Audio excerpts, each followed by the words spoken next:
अस्सलामुअलैकुम जी, रमज़ान मुबारक। तो आज है यहाँ सऊदी अरेबिया में चौथा रोज़ा और यहाँ पे अब हम करने लगे हैं सहरी की तैयारी। सहरी में टाइम क्योंकि शॉर्ट होता है तो जल्दी-जल्दी में सब कुछ करना होता है, इसलिए मैं बहुत ज़्यादा उसमें रिकॉर्डिंग नहीं कर पाती और हमारी सहरी भी तकरीबन रोज़ाना सेम ही होती है, इंतहाई सिंपल, जिसमें 2 कप चाय होते हैं और रोटी होती है और साथ अंडे वगैरह। तो चलें अब सहरी की तैयारी करते हैं। मैं आते ही मेरी आदत है कि मैं सारे के सारे जो बर्नर है वो ऑन कर देती हूँ 3-4 और मैं एट अ टाइम 3-4 चीज़ें जो हैं वो स्टार्ट कर देती हूँ यहाँ पे कुकिंग। सबसे पहले मैं अपनी बेसन की रोटी डाल देती हूँ क्योंकि इसको पकने में थोड़ा टाइम लगता है। तो पहला काम जो है वो ये बेसन का थोड़ा-सा बैटर बना लेते हैं। उसमें थोड़ा-सा नमक डाल के और ज़ीरा डाल के, तो ये वाली रोटी जो है ये वेट लॉस में बहुत हेल्प करती है मुझे तो स्पेशली क्योंकि मैंने इसको बहुत दफ़ा आज़माया हुआ है। जब भी मुझे थोड़ा वेट लॉस करना होता है तो मैं गंदम की रोटी छोड़ के इस बेसन की रोटी पे आ जाती हूँ। साथ में मैं अपने लिए एक अंडा बना लेती हूँ, ये हमेशा इसका चाँद बन जाता है क्योंकि जब पैन बड़ा है और जब से एक ही अंडा बनाना हो तो वो हमेशा चाँद की शेप जो है उसकी बन जाती है। तो बेसन की रोटी जो है वो जिन लोगों को डायबिटीज़ है उनके लिए भी बड़ी अच्छी है क्योंकि इसमें ग्लाइसेमिक इंडेक्स इसका बहुत लो है। तो गंदम की रोटी की निस्बत अगर आप ये लेंगे तो आपका शुगर जो है वो भी कंट्रोल रहेगा।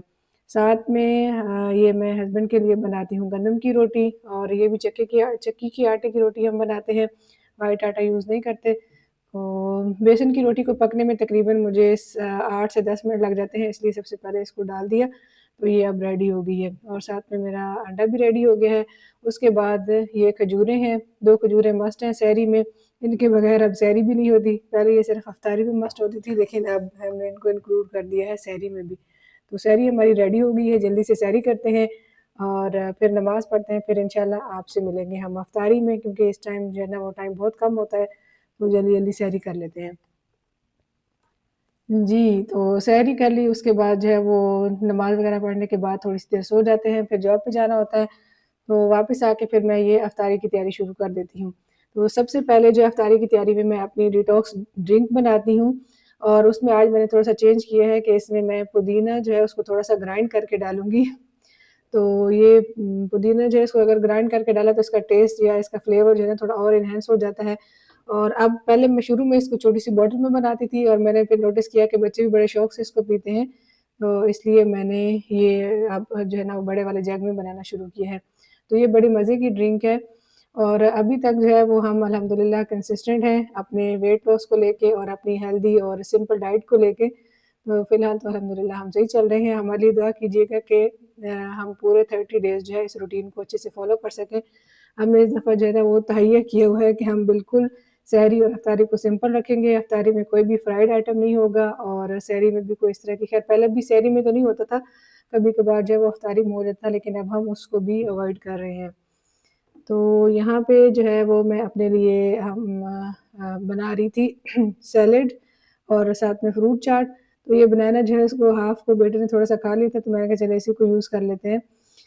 आज हस्बैंड थोड़ा-सा फिर लेट थे क्योंकि उनकी समटाइम्स क्लास लेट होती है, तो आज फिर से मुझे जो है ना वो अकेले ये सारी कटिंग करनी पड़ती है वरना आपने देखा होगा कि बाकी की वीडियोज़ में ये वाला काम मैं हस्बैंड से करवा रही होती हूँ, बल्कि वो खुद ही मेरी हेल्प कर रहे होते हैं।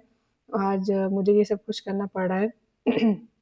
फ्रूट चाट बनाने का हर एक का अपना-अपना तरीका है, जिसको जो अच्छा लगता है वो उसी के अकॉर्डिंग बना लेता है। जैसे मेरी अम्मी के घर में जो फ्रूट चाट बनता है तो वो लोग उसमें हमेशा जो जूस होता है ना पैकेट वाला जूस, उसका एक बॉक्स जो है वो डाल देती हैं। तो वो थोड़ा-सा ऐसे रनी सा फ्रूट चाट उनका होता है। कुछ लोग जो है वो क्रीम डालते हैं, कुछ लोग क्रीम और मेयोनीज़ को मिक्स डालते हैं। मैं जो फ्रूट चाट बनाती हूँ तो मैं बिल्कुल उसको सिंपल रखती हूँ, सिर्फ़ उसमें फ्रूट्स ही होते हैं और जो एक जो चीज़ मैं एक्स्ट्रा ऐड करती हूँ, वो उसमें होता है चाट मसाला बस।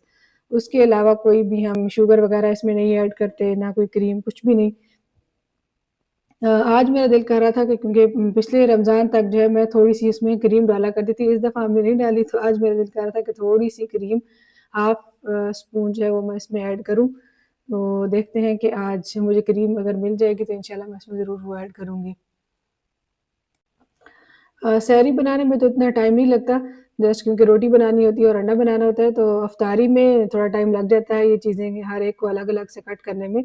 तो इसलिए अफ़्तारी जो है मुझे तकरीबन 1 घंटा पहले शुरू करनी पड़ती है, फिर जाके अफ़्तारी के टाइम तक ये सारी चीज़ें रेडी होती हैं मेरी, और जब स्पेशली मुझे अकेला करना हो तो फिर तो मुझे और ज़्यादा टेंशन होती है कि कहीं लेट ना हो जाऊँ।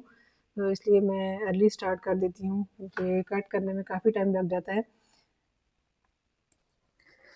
हाँ जी, तो पाकिस्तान में जो ख़वातीन हैं, मेरी बहनें, उनकी हिम्मत को सलाम है जो कि रोज़े के साथ और दिन भर के काम करने के बाद जो है वो इफ्तारी में इतनी सारी डिशेज़ बना रही होती हैं। वहाँ पे तो नंबर ऑफ़ डिशेज़ काउंट होती हैं, चिकन पकोड़ा, सादा पकोड़ा, समोसे, चना चाट और पता नहीं क्या कुछ। तो बड़ी हिम्मत है, मैं सोचती हूँ कि कैसे वो ये सारे काम कर लेती हैं। हम ये कोशिश करते हैं कि हम यहाँ पे जो है वो, क्योंकि एक तो हम दोनों जॉब करते हैं, तो थके हुए आते हैं, फिर बच्चों को भी देखना होता है। तो हेल्थ वाइज़ भी हम थोड़े से कॉन्शियस हैं कि इस तरह की चीज़ें जो हैं वो ना ली जाएँ, स्पेशली इफ्तारी के टाइम पे, क्योंकि आपने सारा दिन, आप स्टमक जो है वो खाली होता है और एट द एंड जो है वो आप यकदम से उसको इतने शॉक देते हैं, कभी समोसा जा रहा है, तो कभी पकौड़ा जा रहा है। बेचारे को समझ नहीं आ रही होती कि मेरे साथ हो क्या रहा है। तो हम कोशिश करते हैं कि अफ़्तारी को बिल्कुल सिंपल रखें। एक तो ये है, मतलब हेल्थ वाइज़ आपके लिए बेनिफिट है इसमें, और दूसरा ये कि पैसे की भी बचत है, और तीसरा ये है कि आप थकते भी नहीं हैं और आप आराम से, जो रमज़ान का असल मकसद होता है, उसको अचीव करने में भी आपको हेल्प होती है। अब जब हम ये इस तरह की इफ्तारी जब हम करते हैं बिल्कुल सिंपल सी, तो उसके बाद हमें किसी किस्म की कोई ब्लोटिंग नहीं हो रही होती, कोई हैवी फ़ील नहीं हो रहा होता। हम आराम से थोड़ा-सा फ्रूट चाट खाते हैं, थोड़ा-सा चना चाट खाया और फिर नमाज़ पढ़ी, तो बड़ा हल्का-फुल्का सा फ़ील होता है। और साथ में ये जो डिटॉक्स ड्रिंक है, इसका भी ये बड़ा मज़ा आता है। इसके साथ भी जो है ना वो स्टमक थोड़ा सेट हो जाता है। तो कोशिश करें कि इस रमज़ान में जो है वो आप भी मेरे साथ चलें और खाने को सिंपल रखें, ना सिर्फ़ सहरी को बल्कि इफ्तारी में भी 1 से 2 डिशेज़ जो है ना, बल्कि वन डिश पार्टी जो है ना उसको उसके ऊपर फ़ोकस करें। तो अब ये मेरा फ्रूट चाट जो है वो रेडी हो गया है। आज मैंने कोशिश की है कि मैं इसको कम से कम रखूँ। इसको डाल देते हैं सर्विंग बाउल में, और अब हम चलते हैं अपने अगले टारगेट की तरफ, जो कि हमेशा होता है सैलेड। अच्छा, रमज़ान में अब हम ये सैलेड खा रहे हैं इफ्तारी के टाइम पे, लेकिन बाकी दिनों में अगर सुबह के टाइम पे, यानी कि नाश्ते में, कोई मुझे कहे कि ये सैलेड खाना है, तो मैं उसका सर फाड़ दूँ। क्योंकि नाश्ते में पता नहीं क्यों मुझे बड़ा अजीब लगता है, अगर कोई इस तरह की चीज़ हो। बल्कि पिछले दिनों इस तरह से हुआ कि जब मेरा बेटा पैदा हुआ था और मैं हॉस्पिटल में थी, तो वहाँ पे खाना जो है वो हॉस्पिटल की तरफ से दिया जाता था। यहाँ सऊदी अरेबिया में जो है वो आप घर से, ये लोग ज़्यादा अलाउ नहीं करते, ला सकते हैं, लेकिन ये लोग प्रेफ़र करते हैं कि आप हॉस्पिटल वाला खाना ही खाएँ। तो वहाँ पे नाश्ते में जो है ना वो मुझे खीरे, गाजर और ऑलिव्स, इस तरह की चीज़ें आती थी, और मुझे बड़ी हैरत होती थी कि ये क्या चीज़ है? इसको कौन खाता है नाश्ते में?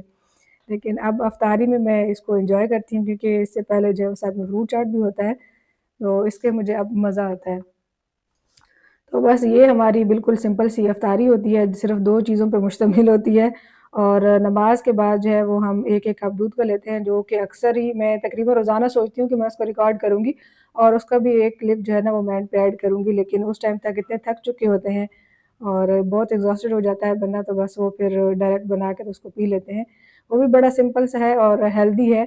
सादा दूध हम नहीं लेते और उसमें हम 1-1 कप दूध को थोड़ा-सा गरम करके उसके अंदर ड्राई फ्रूट्स और एक खजूर डाल दी, तो वो बड़ा हेल्दी सी हमारी ड्रिंक बन जाती है। समर में भी हम समटाइम्स वो बना लेते हैं, फिर हम उसको थोड़ा ठंडा करके पीते हैं, और क्योंकि अब थोड़ा मौसम ठंडा है, तो अब हम उसको गरम ही लेते हैं। ये मेरे ऑल टाइम फ़ेवरेट जो हैं वो रेड बीन्स हैं, और इनको अगेन मैं गरम करके डालूँगी, भी ठंडा मुझसे नहीं खाया जाता बिल्कुल भी, और थोड़ा-सा इसमें जस्ट चाट मसाला डालेगा, और इसके अलावा मैं इसमें पहले दिन मैंने गलती की कि मैंने ग्रीन चिली भी डाल दी, तो वो बहुत ज़्यादा स्पाइसी हो गया था। क्योंकि ये बीन्स भी थोड़े-से मैंने स्पाइसी बनाए हुए हैं, तो इसमें अब और किसी भी मसाले की हमें ज़रूरत नहीं है। जस्ट थोड़ा-सा आप चाट मसाला डालेंगे, तो ये रेडी हो जाएगा। तो ये ऑलमोस्ट यहाँ पे मेरा जो है वो सैलेड भी रेडी हो गया था। कल मैंने चिकन वाला बनाया था और आज मैंने सिंपल बनाया है। तो कल वाला थोड़ा-सा बचा हुआ था चिकन वाला, तो मैंने कहा चलो इसके साथ ना उसी को मिक्स कर लेंगे। जी, तो अफ़्तारी हो चुकी थी रेडी और अभी टाइम था अफ़्तारी में, तो मैंने कहा चलें ये वाला जो सबसे इम्पोर्टेंट टास्क है ना, इसको भी निपटा लेते हैं, क्योंकि रोज़ा खोलने के बाद बिल्कुल हिम्मत नहीं होती कि बंदा उठ के आए और ये बर्तन धोए। तो इसलिए मेरी कोशिश होती है कि मैं साथ-साथ जो है ना ये निपटाती जाऊँ बर्तनों वाला काम। चलें जी, हमारा हो गया है अब अफ़्तारी का टाइम, तो चलते हैं डाइनिंग टेबल पे सामान लेके सारा, फिर वहाँ पे जाके जो है ना हम अफ़्तारी करेंगे।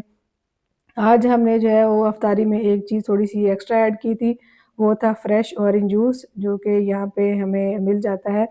खुद ही हम एक्सट्रैक्ट करते हैं, वहाँ पे मशीन्स लगी होती हैं। तो आज हमने इसको भी साथ में इफ्तारी में ऐड किया है। आई होप कि आपको मेरी ये वीडियो अच्छी लगी होगी।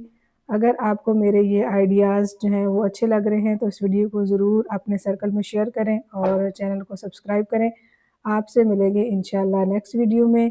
Thank you so much. Thank you for watching. अल्लाह हाफ़िज़।